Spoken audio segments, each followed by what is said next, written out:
Bonjour et bienvenue à cette émission spéciale de Planète Agriculture, votre magazine 100% agricole. Pour cette émission spéciale, nous avons le plaisir et le privilège de recevoir pour vous le ministre de l'Agriculture, des Ressources animales et halieutiques, Dr Denis Ouédraogo. Bonjour, monsieur le ministre, et bienvenue.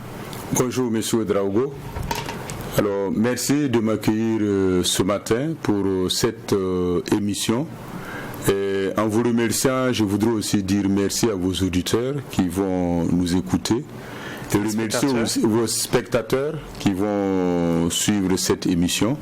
Et je voudrais aussi remercier tous les acteurs du monde rural qui nous vont suivre cette émission et qui se battent jour et nuit pour que notre agriculture avance, pour que nous puissions atteindre la sécurité alimentaire et nutritionnelle.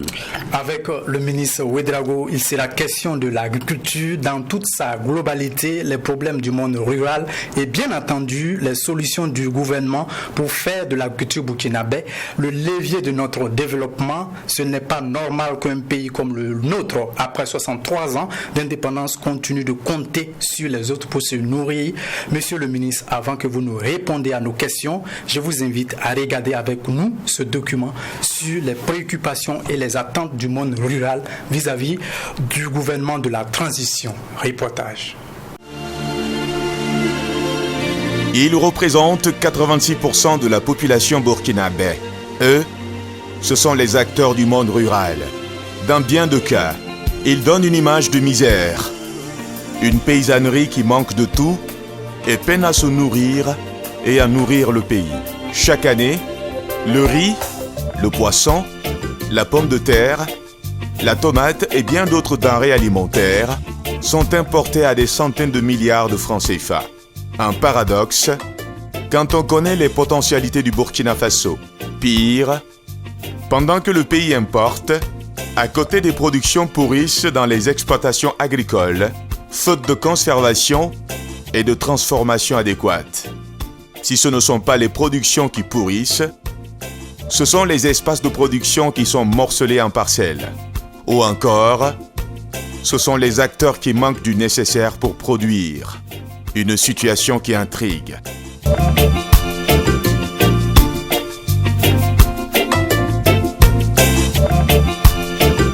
Fini donc les discours. Place à l'action. En tout cas, c'est le vœu des acteurs du monde rural vis-à-vis des autorités de la transition. Notre agriculture ne doit plus être tributaire de la pluviométrie.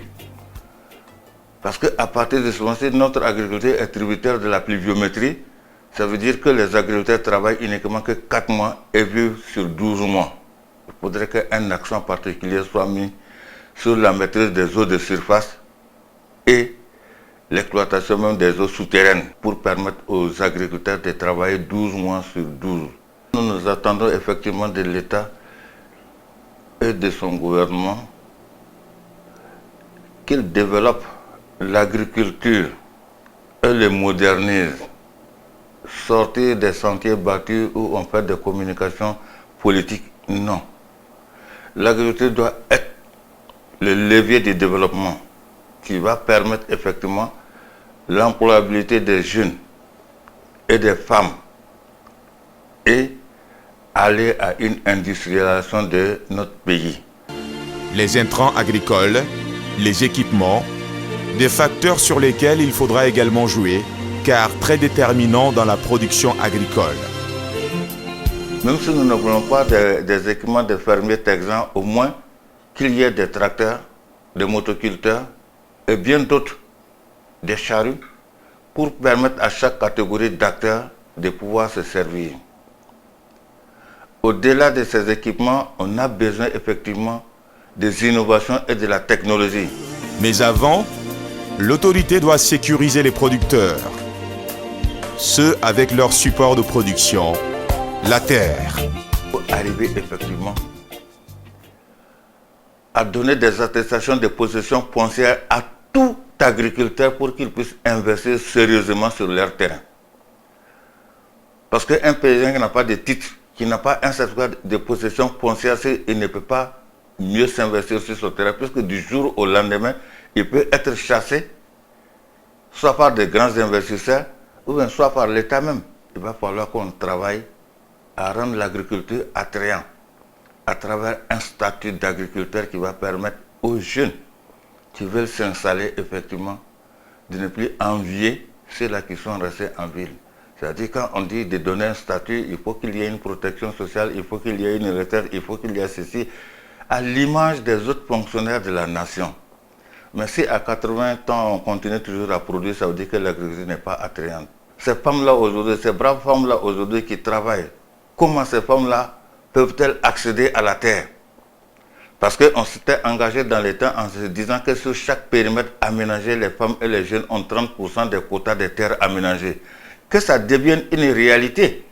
L'accessibilité et la disponibilité des zones de pâturage constituent un problème majeur pour le sous-secteur de l'élevage.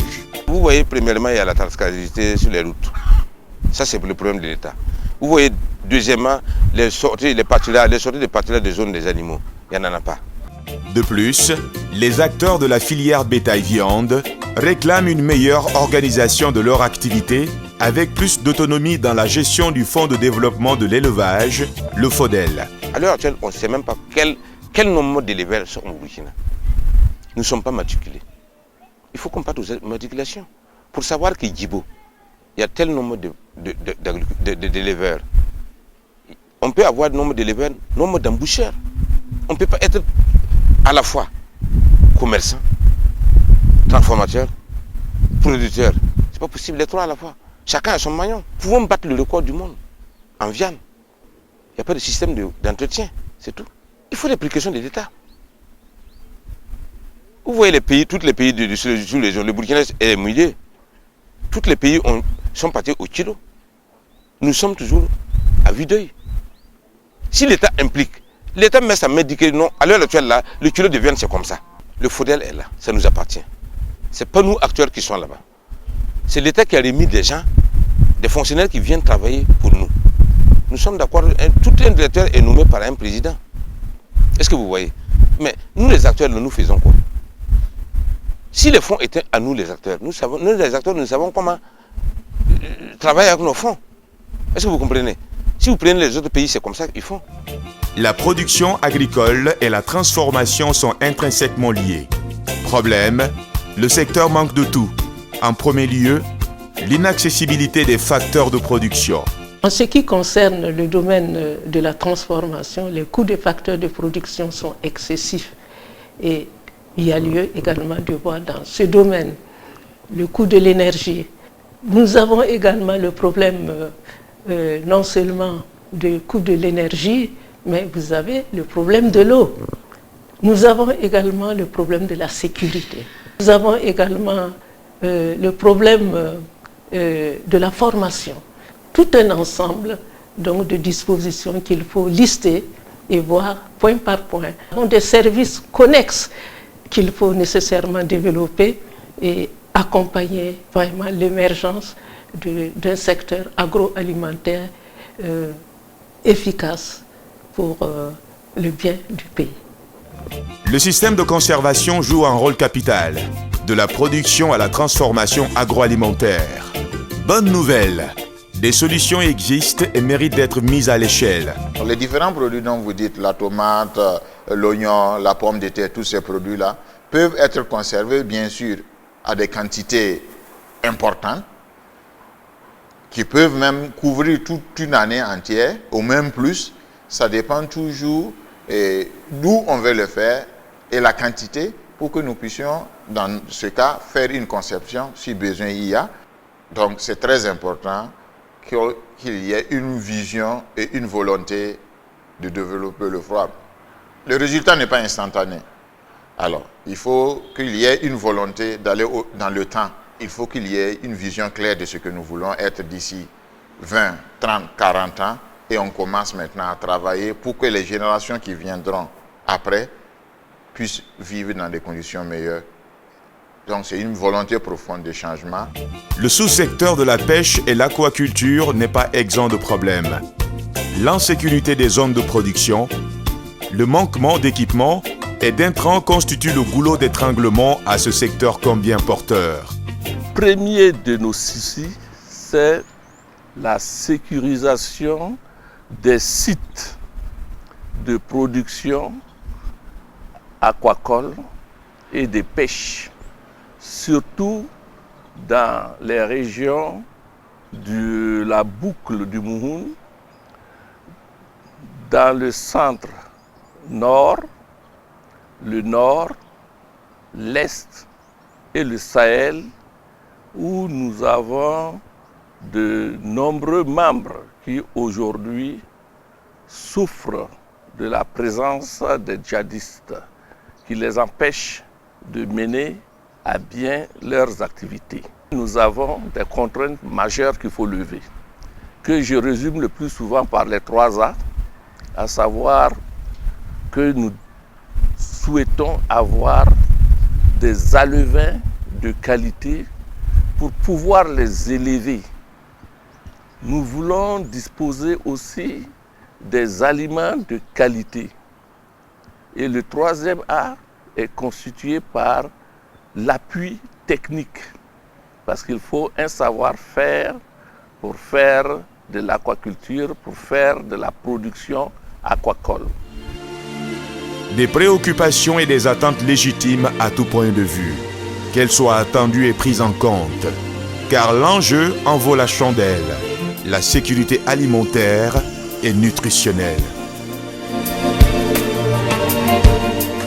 Retour sur ce plateau de Planète Agriculture avec le ministre de l'Agriculture, des Ressources animales et halieutiques, Dr Denis Ouédraogo. Question pour vous, monsieur le ministre. Au Burkina Faso, les terres cultivables sont morcelées comme des petits pains, par des particuliers, mais aussi par des sociétés immobilières, ce à des fins de construction. J'ai envie de dire, monsieur le ministre, que nous avons misé sur le béton au détriment de notre alimentation, monsieur le ministre.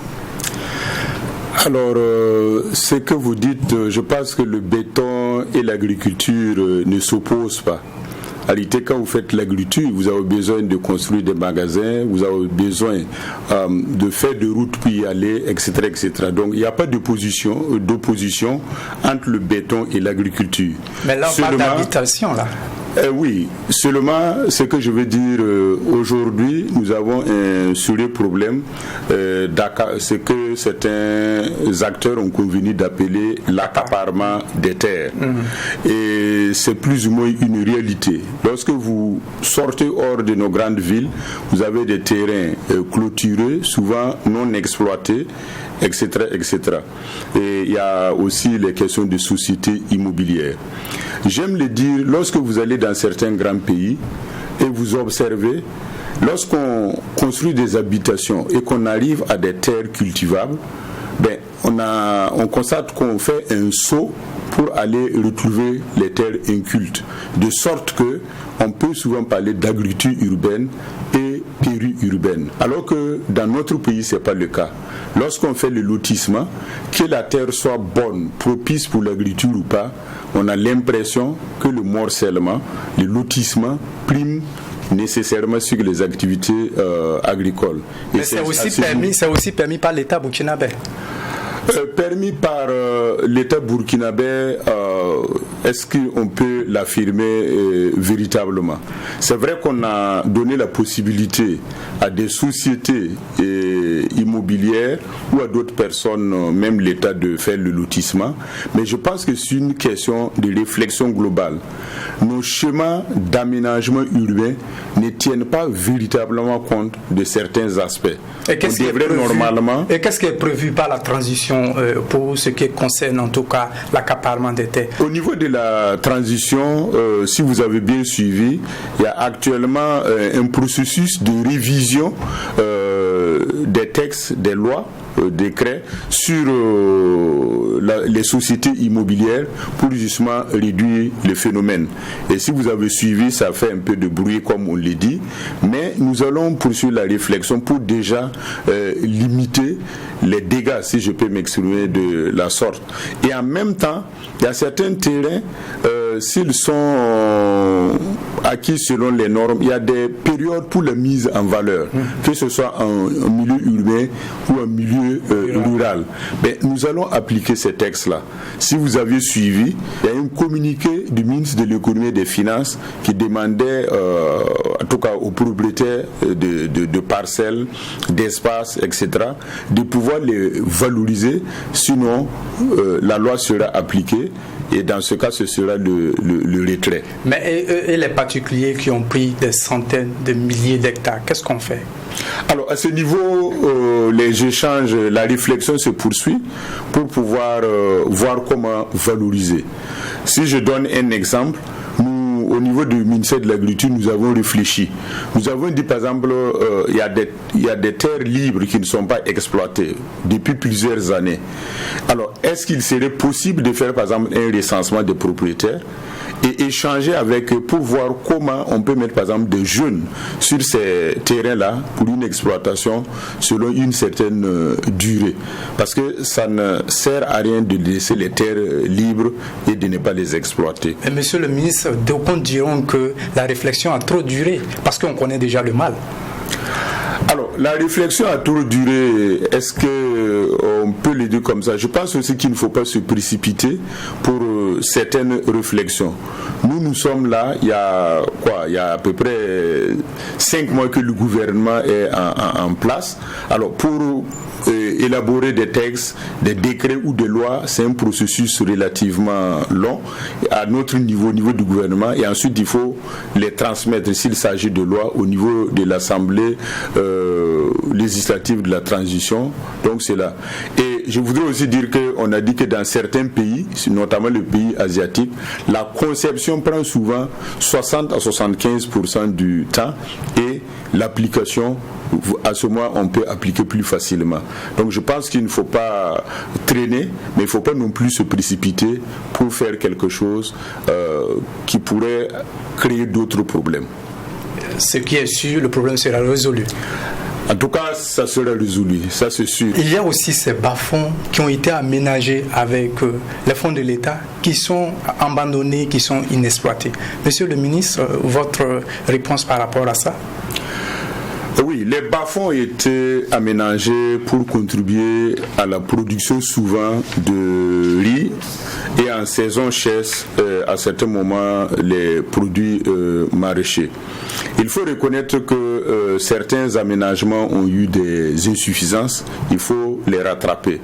Sinon, là où les choses fonctionnent normalement, les bas-fonds sont pleinement utilisés et les gens produisent du riz et des produits maraîchers en saison sèche.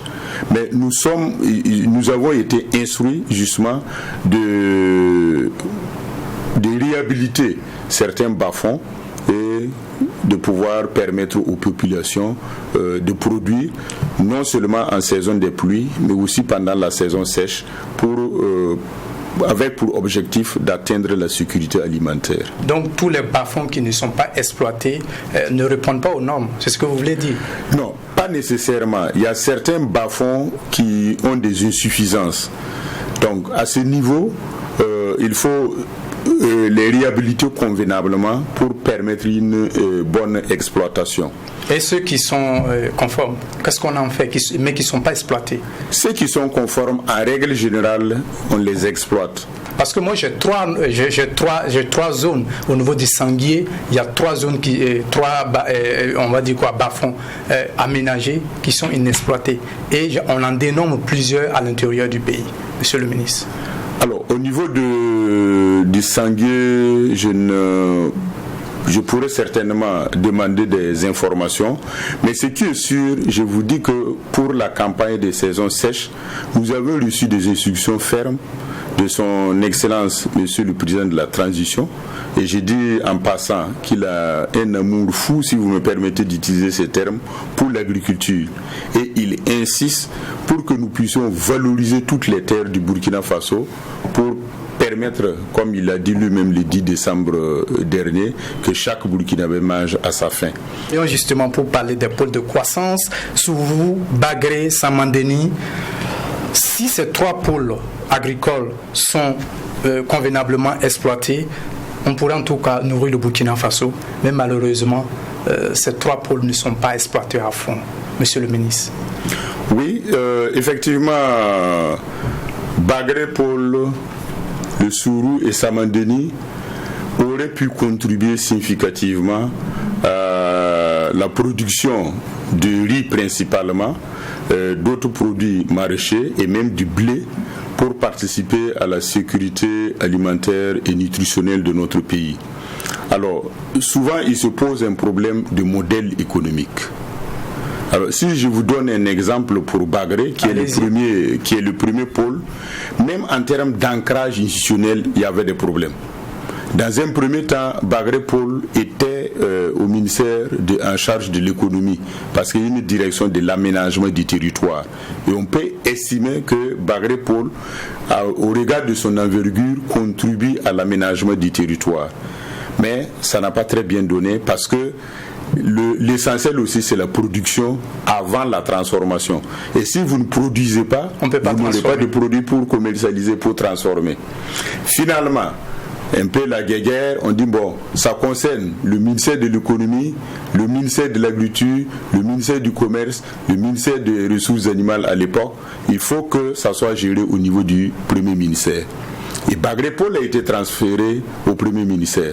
Alors, le premier ministère n'est pas véritablement dans l'opération, mais dans la coordination des activités des différents départements ministériels. Là aussi, ça n'a pas très bien fonctionné. Est-ce qu'on peut parler de problème de leadership, monsieur le ministre?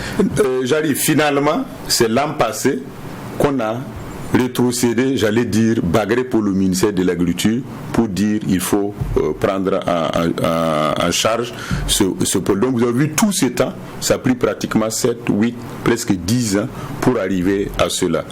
Alors moi, pour répondre à votre question, je ne parlerai pas de véritablement de problème de leadership, mais c'est peut-être un problème de définition très claire des missions de chaque département ministériel. Donc la réflexion n'a pas été bien faite alors? Non, peut-être à un moment, mais actuellement des instructions aussi ont été données par exemple au ministre de la fonction publique de regarder pour une meilleure délimitation des missions pour éviter que les ministères se bagarrent, si vous me permettez les termes, sur certaines thématiques. Personnellement, j'ai toujours dit que l'action gouvernementale est comme une course de relais. Je peux avoir quelque chose, je l'exécute jusqu'au terme de ma mission, je passe à un autre ministère ou à quelqu'un d'autre, et c'est ainsi qu'on parvient à faire un bon relais et à remporter la victoire. Mais monsieur le ministre, on a Samandeni qui est opérationnel depuis 2018, 21 000 hectares, mais jusque-là, il n'y a pas d'aménagement, monsieur le ministre. Alors, Samandeni, en réalité, le barrage a été, comme on dit, on a fait la mise en eau du barrage, mais on n'a pas véritablement commencé les aménagements. Cela a duré à peu près 10-12 ans en réalité. Et il y a 2-3 ans qu'on a commencé de véritables aménagements pour commencer 1500 hectares. Alors, je voudrais dire que c'est un investissement très lourd. Les études que nous avons menées pour aménager les 20 000 hectares de Samandeni, cela nous coûte entre 430 et 500 milliards de francs CFA pour que ça soit parfaitement aménagé et parfaitement fonctionnel. Et ça va se faire? Nous sommes en train de mettre en place un modèle de riziculture porté par les privés. Et dans le cadre d'un partenariat public-privé, nous pensons que nous parviendrons à mobiliser les ressources nécessaires avec le privé national et peut-être étranger pour parvenir à ces aménagements. Aussi bien pour la vallée du Sourou? Oui, la vallée du Sourou est un vieux aménagement depuis la Révolution. Voilà, exactement. Et à ce niveau, il y a aussi des projets et programmes de développement de notre ministère qui vont contribuer à l'aménagement. Il était prévu l'aménagement de près de 4000 hectares dans cette zone, et une partie au Sourou et d'ailleurs une partie à Samandeni, parce que ces deux agropoles sont liés par l'utilisation commune du Moumoun. Voilà, donc il y a des ajustements à faire pour que les activités de l'un ne nuisent pas à l'autre. Mais à cause de l'insécurité, on a été obligé d'abandonner l'aménagement pour aller ailleurs. Mais comme les choses sont en train d'avancer, nous espérons que le Burkina va retrouver sa pleine quiétude et nous pourrons déployer comme il faut nos actions de développement. Monsieur le ministre, on va évoluer dans ce débat pour parler bien sûr de la sécurisation des exploitations agricoles. Qu'est-ce qui est prévu au niveau de la transition? Parce que ce qu'on voit sur le terrain, les producteurs agricoles se plaignent qu'ils n'ont pas de titre foncier. Qu'est-ce qui est prévu? Oui, à ce niveau-là, je vous l'avais déjà dit, nous, au sein du ministère de l'Agriculture, il existe une direction de la formation et chargée des questions foncières. Et c'est ce service qui accompagne les acteurs pour les attestations de possession foncière qui sont un titre de propriété. Alors, le processus est long. Souvent, les gens hésitent à adhérer, mais il y a quand même, je pense, nous avions fait plus de 2000 titres, attestations de possession foncière, et de plus en plus les gens continuent de le faire. Par exemple, ceux qui achètent des terrains pour faire des fermes, ils le font. Donc nous allons poursuivre dans ce sens et comme je le disais, immatriculer les grands espaces comme les agropoles où c'est un grand espace d'aménagement au profit de l'État burkinabé. Il y a des titres fonciers qui ne permettent pas d'avoir des crédits, avoir accès au crédit. Est-ce que vous avez prévu quelque chose pour en tout cas faciliter la vie des producteurs agricoles? Alors là, vous évoquez la question de financement. Alors, nous avons essayé de développer, j'allais dire, des produits innovants et adaptés plus ou moins à la réalité du terrain. Il y a 6 jours, nous avions nous avions organisé une cérémonie de signature de convention. Et à ce moment, avec le projet qu'on appelle PRECA, et c'est 60 milliards que nous allons injecter dans les secteurs agricoles et agroalimentaires, donc la production et la transformation. Et à ce niveau, on met 3 acteurs ensemble, en synergie. Donc, voilà, pour pouvoir financer l'activité. Donc il y a un apport personnel du promoteur, du bénéficiaire, qui n'est pas nécessairement conditionné sur un titre foncier, mais il a un petit apport qu'il amène. Il y a l'institution financière qui lui accorde une partie du financement, et enfin le projet qui finance une partie. Voilà, donc quand on regarde, c'est presque 30% pour chacun. Enfin, il y a un qui est à peu près 40%. Parce que sur les 60 milliards, les bénéficiaires, en totalité 1819 personnes, vont apporter à peu près 22 milliards. Les institutions financières vont apporter à peu près 22 aussi. Et il y a le projet qui apporte à peu près 18-20. Donc on a la soixantaine de milliards pour permettre aux bénéficiaires de déployer leur activité de production ou de transformation, en tout cas avec un bon financement. Monsieur le ministre, l'autre défi de notre agriculture, c'est bien entendu la maîtrise de l'eau. Qu'est-ce qui est prévu à ce niveau, monsieur le ministre? Alors, la maîtrise de l'eau est essentielle pour produire pendant la saison sèche. Mais aussi en saison pluvieuse, parce qu'on a des poches de sécheresse qui sont là. Je dis principalement en saison sèche, et j'allais en venir, et en saison humide lorsqu'il y a des poches de sécheresse. En guise d'exemple, par exemple, l'École nationale de formation agricole de Matruku, il y a un système... Donc vous êtes issu? Oui, j'étais le directeur général là-bas, oui. Alors, il y a par exemple un système qui est mis en place, et on fera des forages à une profondeur de entre 150 et 200 mètres. Et nous aurons un débit compris entre 80 et 100 mètres cubes. Ce volume-là permet d'irriguer en tout cas une quarantaine d'hectares pour produire 12 mois sur 12. Mais pourquoi on ne prévoit pas ça dans les communes? J'en viens. Donc actuellement, nous avons aussi été instruits pour faire ce type de forage-là dans d'autres zones. Si je prends l'exemple du Sahel, contrairement à ce que les gens pensent, il y a de l'eau dans le sous-sol sahélien et cette zone est très propice pour la production agricole, notamment la pomme de terre, les productions maraîchères et même du blé. Alors il y a un forage là-bas qu'on appelle forage Christine qui a un débit incroyable. Je ne suis pas. Et donc vous allez renforcer en tout cas le dispositif qui existe déjà. Je ne suis pas parvenu à voir les débits, mais les gens l'estiment à plusieurs milliers de mètres cubes par heure.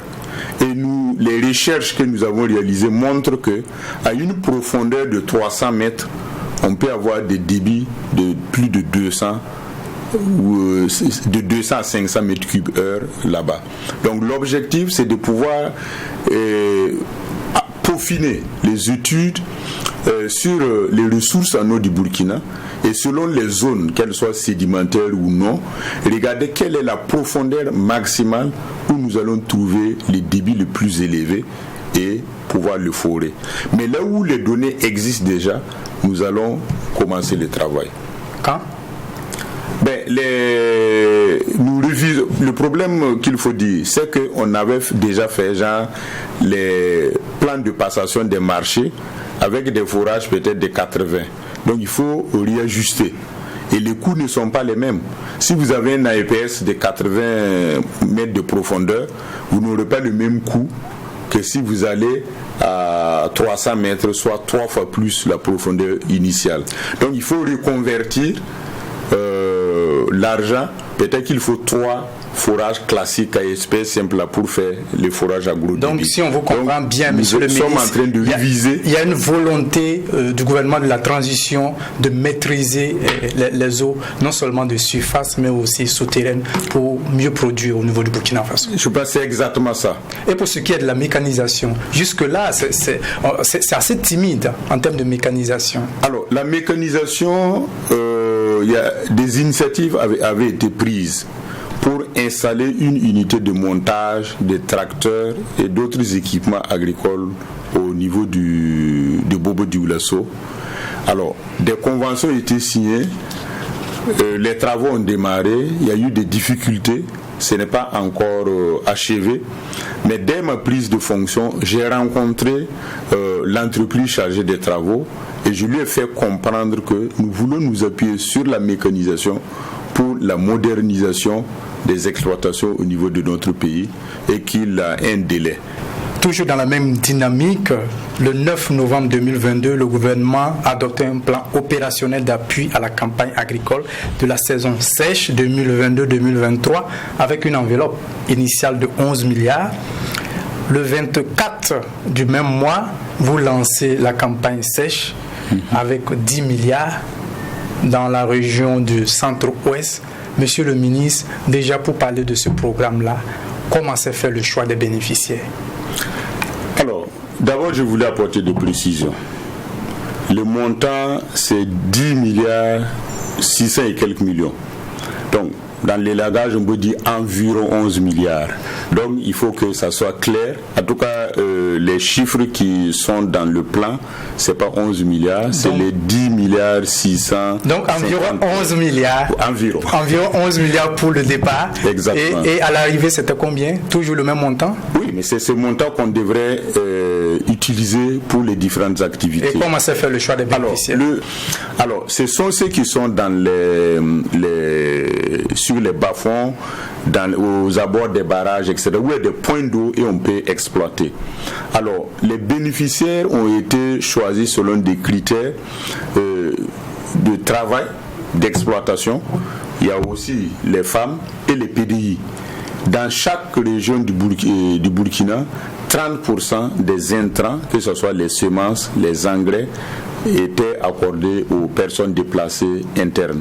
Et nous les avons choisis avec la collaboration des directions régionales, l'action sociale, du ministère en charge de l'action humanitaire. Monsieur le ministre, si on devait faire un bilan, parce que l'objectif de départ, c'était de produire 60 000 tonnes de céréales et 20 000 tonnes de produits maraîchers, un bilan à mi-parcours, monsieur le ministre?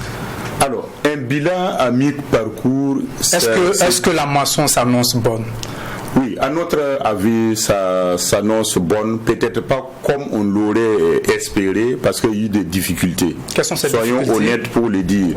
Par exemple, si je donne un exemple, les engrais, on les a achetés, on devait les avoir au plus tard le 15 janvier.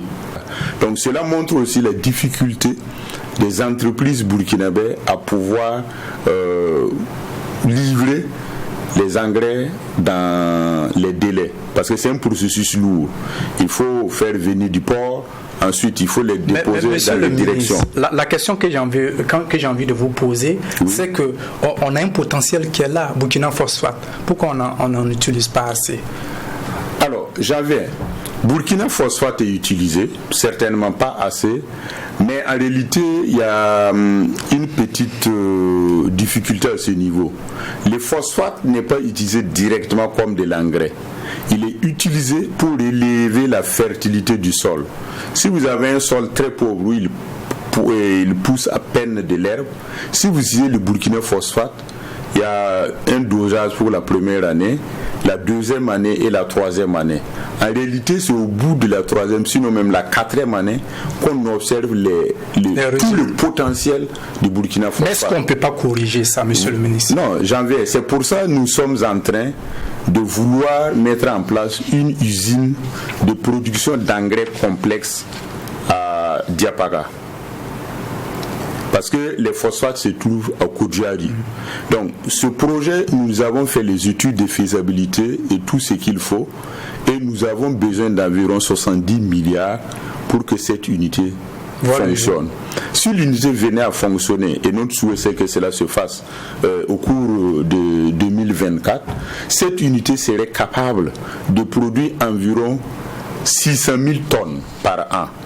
Alors que les besoins du Burkina sont compris entre 350 et 400 000 tonnes.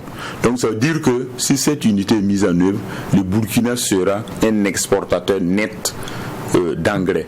Et on pourra également jouer sur le coût. Oui, naturellement. Naturellement, pour le bonheur de nos producteurs agricoles. Je ne peux pas annoncer le coût, mais nos études de faisabilité montrent que le coût est nettement inférieur à celui que nous observons sur le marché international. Et en fait, l'engrais complexe, je voudrais dire quelque chose, nous serons pratiquement, en tout cas les premiers en Afrique de l'Ouest à le faire. Notre engrais complexe que nous voulons faire, c'est que dans chaque grain, vous aurez chacun des éléments. Ce qui fait que l'application est plus facile et on a une application homogène qui devrait permettre aux plantes vraiment de bénéficier de tous les nutriments, et on devrait, si on suit scrupuleusement les itinéraires techniques, avoir les meilleurs rendements. Une date? Je dis que nous avons besoin de 70 milliards. Nous sommes en train de rechercher l'argent. Il est difficile de donner une date, mais nous nous efforçons d'obtenir cet argent pour démarrer l'installation de 2025, monsieur le ministre. Notre vif souhait, c'est 2024. Récemment, le gouvernement autorisait l'importation des produits chimiques non homologués pour le traitement du coton. Pendant ce temps, vos équipes techniques ne recommandent que des produits homologués pour les traitements phytosanitaires. C'est un paradoxe? Non, il n'y a pas de paradoxe. Il y a une loi sur la gestion des engrais, des pesticides, etc. Cette loi dit que en cas de difficulté, l'homologation c'est quoi? L'homologation, ça veut dire qu'on a testé le produit dans un espace donné. Pour ce qui nous concerne, il y a un comité qu'on appelle le comité sahélien des pesticides qui regroupe les pays sahéliens, et ce comité s'assoit souvent, se réunit pour examiner les produits. La loi dit qu'en cas de difficulté, on peut demander l'autorisation du Conseil des ministres pour l'importation, les transports et l'utilisation de produits qui n'ont pas été homologués. Mais cela ne veut pas dire qu'on n'a pas pris les précautions. Pour le coton, il y a un programme qu'on appelle le programme coton qui réunit des chercheurs de l'Institut national de recherche agricole, l'INERA, rattaché au CNRSC. Pendant 2 ans, 2 campagnes, ils ont fait tous les tests nécessaires comme si c'était pour une homologation. Il y avait une gamme variée de produits, et c'est finalement 3 molécules qui s'avérait efficace qu'ils ont proposé. Donc nous avons pris toutes les précautions pour faire une recherche scientifique solide avant d'introduire les documents, exactement les documents en Conseil des ministres pour requérir l'autorisation du Conseil. Il n'y avait pas d'autres alternatives, monsieur le ministre? Non, c'est ce que la loi dit de faire. La loi estime que si ce n'est pas homologué, on peut demander l'autorisation après avoir quand même pris ses précautions. Nous avons suivi le chemin prévu par la loi. S'en écarter serait plus dangereux. Donc nous préférons rester dans la légalité et le caractère hautement scientifique de ce volet-là. Quelle est votre position par rapport à la contribution des biotechnologies agricoles dans la sécurité alimentaire en Afrique et au Burkina Faso? Les biotechnologies jouent un rôle extrêmement important dans le secteur agricole, les productions animales, etc. Ce sont des possibilités offertes pour accroître les rendements, la productivité, que ce soit au niveau de produits agricoles, animaux, halieutiques, etc. De manière générale, les scientifiques vous disent qu'un niveau, en tout cas, d'éléments de biotechnologie ne pose aucun problème éthique et permet d'améliorer la productivité.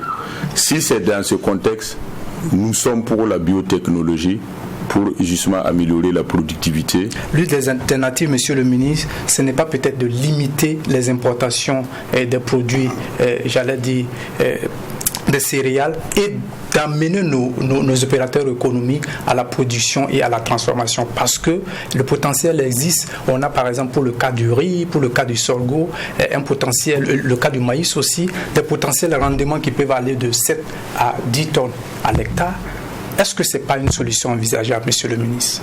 Nous sommes en train d'élaborer des projets, et ça sera prêt dans 1-2 semaines, pour justement susciter le secteur privé à s'engager dans la production. Ça veut dire quoi? Si on importe par exemple du riz, nous dépensons selon les statistiques plus de 400 milliards pour importer le riz. C'est assez énorme. C'est énorme.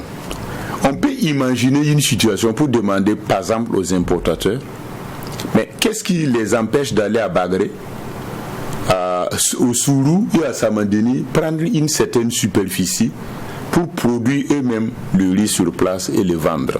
Et c'est inscrit dans le document? Non, ça c'est des projets que nous sommes en train d'écrire pour les proposer à certains types d'acteurs pour certaines filières.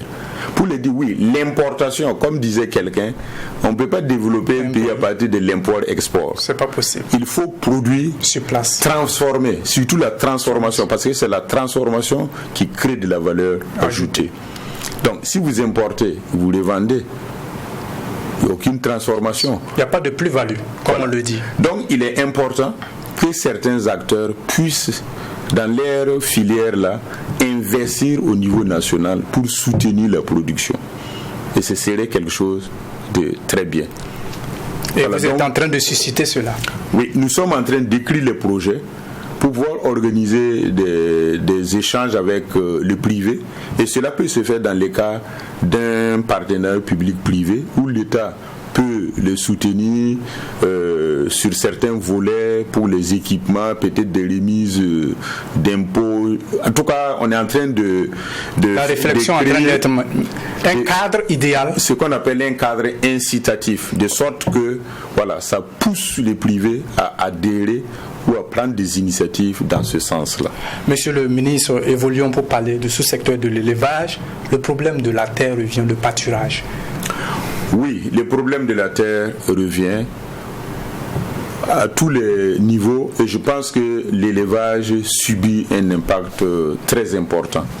Même des zones pastorales qui avaient été délimitées ont été malheureusement occupées par des acteurs.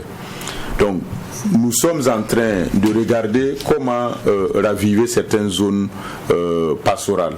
Les réformes qui sont prévues à ce niveau. Alors, est-ce qu'il faut parler de réformes? Puisque certains espaces ont été délimités à très longtemps, il y a 30, 40, même peut-être 60 ans. Mais qui sont occupés aujourd'hui. Qui ont été occupés. Il faut peut-être que les acteurs se parlent. Il n'y a pas un problème de discipline, monsieur le ministre? Oui, il y a des problèmes de discipline. Les gens occupent des espaces verts dans la ville. En brousse aussi, entre guillemets, on équipe les zones pastorales ou d'autres choses.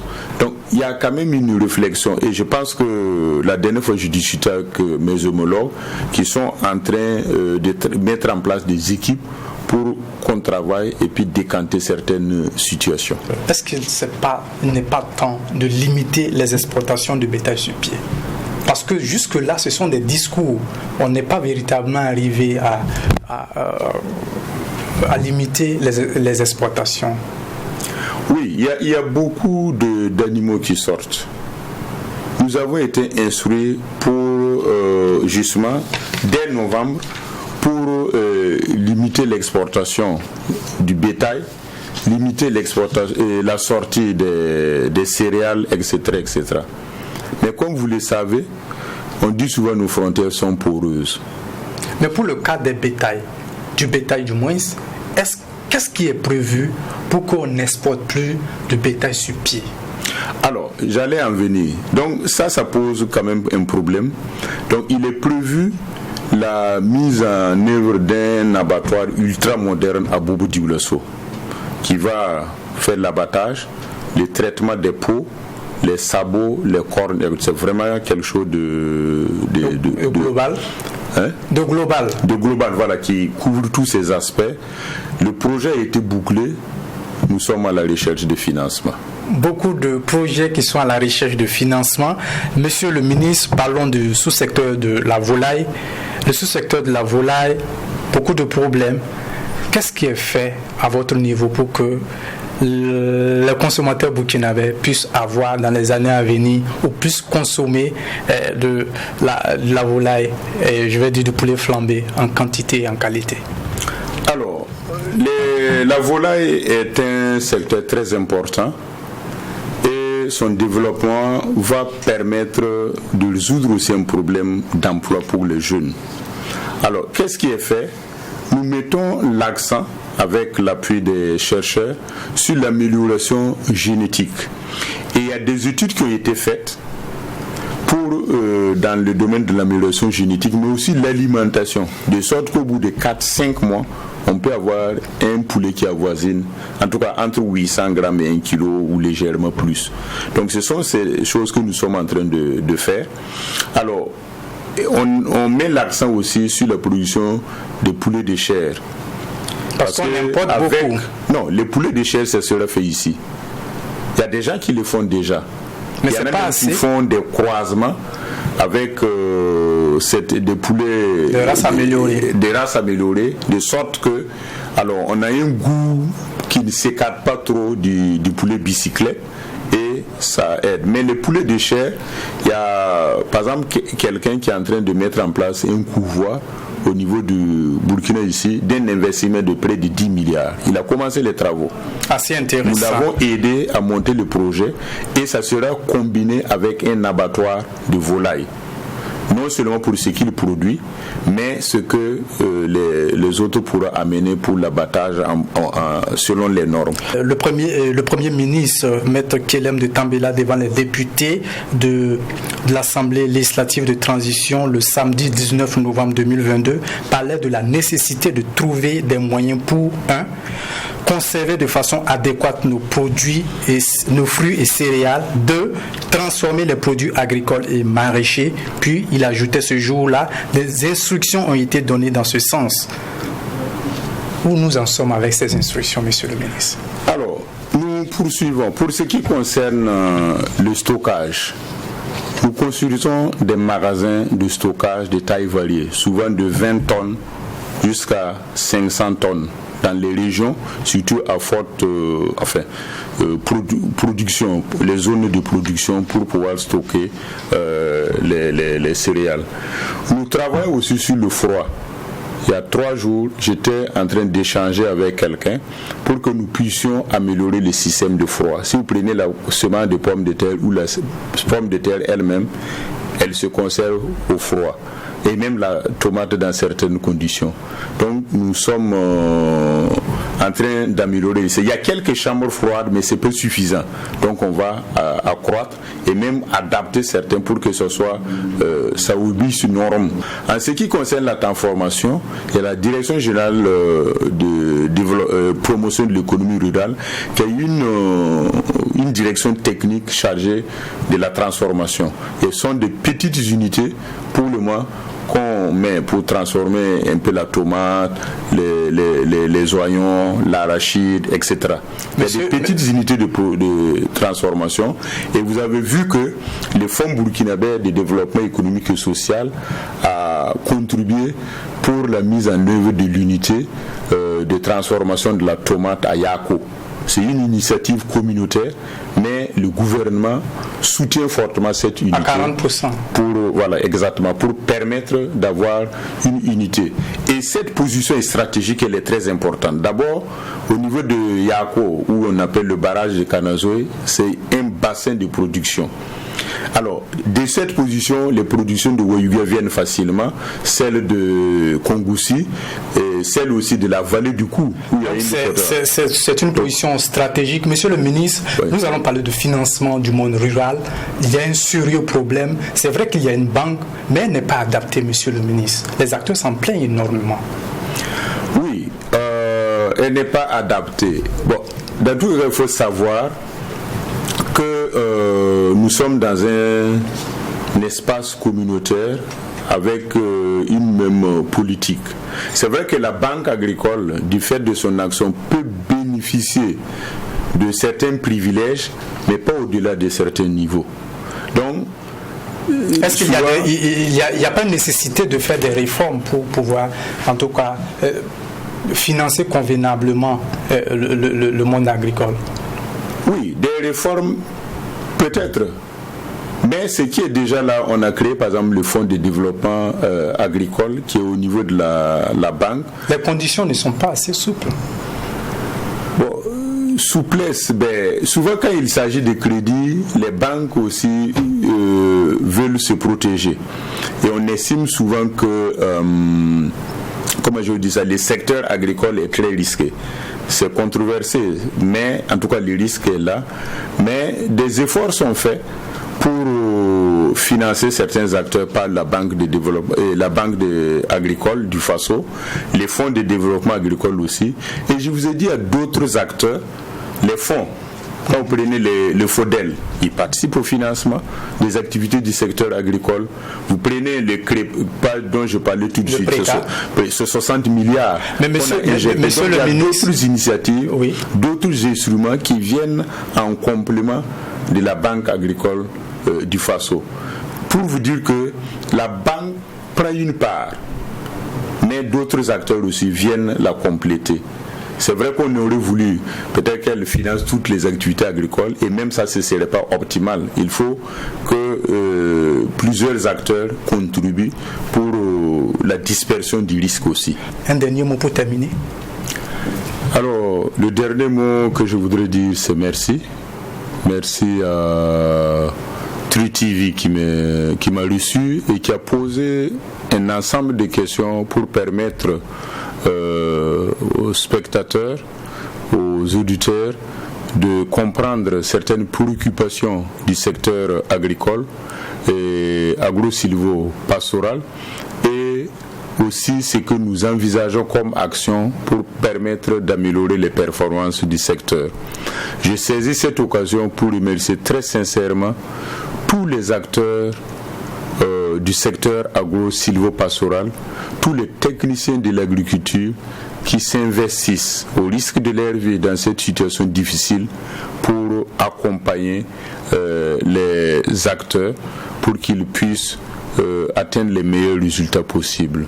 Monsieur le ministre, il y a beaucoup à dire quand on veut parler du monde rural. Toutes les questions n'ont pas été abordées faute de temps. Mais avant de vous laisser partir, monsieur le ministre, je voudrais que vous preniez un engagement, celui de venir ou de revenir, si vous permettez, pour faire ce même exercice à la fin de la transition, c'est-à-dire logiquement en 2024? Oui, et pour cela, il n'y a pas de problème. Nous devons communiquer et nous nous sommes engagés pour cela. Je reviendrai avec plaisir en juin 2024 pour le bilan, avant de partir. Rendez-vous est donc pris à la fin de la transition en juin 2024 pour faire le bilan de vos actions en faveur du monde rural, en faveur du développement du monde rural. La souveraineté d'un État, c'est d'arriver à nourrir sa population avec sa propre production. On ose espérer que ça sera une réalité très bientôt au Burkina Faso. Merci, Monsieur le ministre. Merci d'avoir accepté notre invitation. Malgré votre agenda, on le sait, assez chargé. Merci à tous ceux-là qui m'ont aidé dans la préparation de cette émission. Merci également à vous qui nous avez suivis depuis chez vous. Merci pour votre fidélité renouvelée. Quant à moi, je vous donne rendez-vous très bientôt pour un autre numéro sur les questions agricoles. D'ici là, portez-vous bien.